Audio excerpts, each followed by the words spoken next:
Hello everybody, welcome back to the channel. I really appreciate you being here. Today I'm just going to do a quick video and an update on my garden on how things is coming along so far.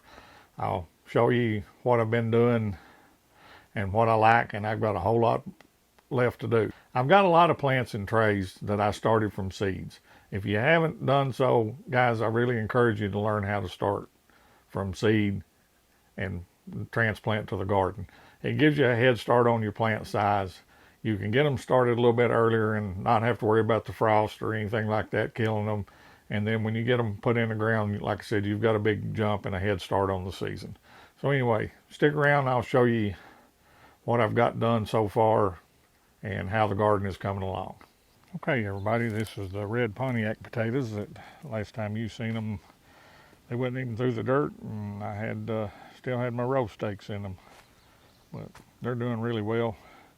They're way ahead of the Kennebecks. They were all planted at the same time. But this is a little bit better soil down here. And the red Pontiacs do seem to grow faster, and they're ready earlier than the Kennebecks. And of course, this is the Kennebec potatoes after I run the little earthquake cultivator between the rows. I done the red Pontiacs the other day before I went to the trapper's meet. Right through here is 2 rows of Kentucky Wonder pole beans that I put out the other day that haven't come up yet.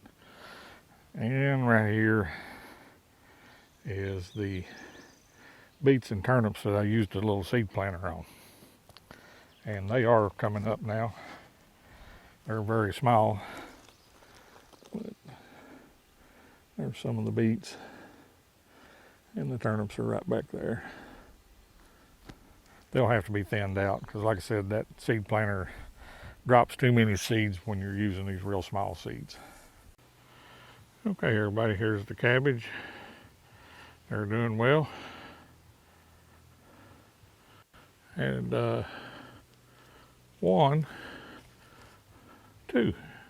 actually two back there in the back that's died. But I had 31 here, so we'll have plenty. And there's my little onions that I put out. They're starting to do good and take off. And here's those tomato plants that I put in buckets the other day. You can see they've taken off real well.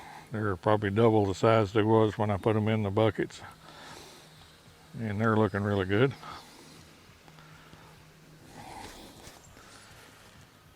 This is the strawberry plants I showed you the other day.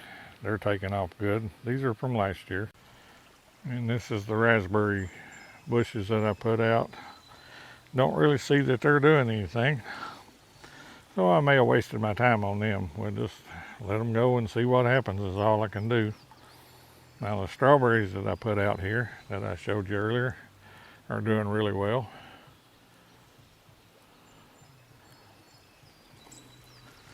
They're taking right off, and so next year I should have a pretty good strawberry harvest. And back here is the blackberry bushes. Now they are starting to do a little something. At least that one is. Got a few that's not. That one is. That one is. And 2 more that's not doing anything. These were a mixture of plants. Half of them come from Walmart, half of them come from Tractor Supply. And those I've got at Tractor Supply don't seem to be doing very good. Okay guys, this is the tomato plants that I started from seeds that I showed you earlier in my videos. They're doing extremely well. In fact, they got to get in the ground. And I hope to do that in the next several days if the rain will stop long enough. And there's cucumber plants that I started from seed. I started these under grow lights, and then right before I get ready to move them out into the garden, I moved them into this little mini greenhouse that I got from Tractor Supply. And there's more cucumber plants under grow lights and more tomato plants. There's my pepper plants. They need to go in the ground. So hopefully we can get that done this week.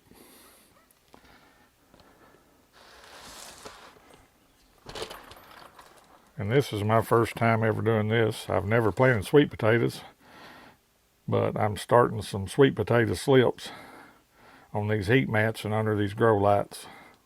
I just took some sweet potatoes that were given to me that somebody had left over from their garden last year, put them in some potting mix and keep them moist and keep them on these heat mats, and they are starting to sprout. And I'll show you this bottom tray. It's doing better than this one is. But you can see on this bottom tray here, we've got some that's doing really well, and there's some more starting to come out. So should end up with a few sweet potatoes to put in the ground this year. All right, everybody, that's pretty much it. Not a whole lot in this video, but I did show you the update on the garden. I will show you the good with the bad. But anyway, it's not always Mother Earth News cover quality gardens. And I'll show you what mine looks like, good and bad. I do put a lot of work and effort into it. But with all that being said, I really appreciate you stopping by and watching. If you like this video, please hit the thumbs up. If you haven't done so, please consider subscribing, because there'll be a lot more gardening videos coming along. If you found this video helpful, share it with people that might also find it helpful. And remember, prepare today for what may happen tomorrow. And I will see you on the next video.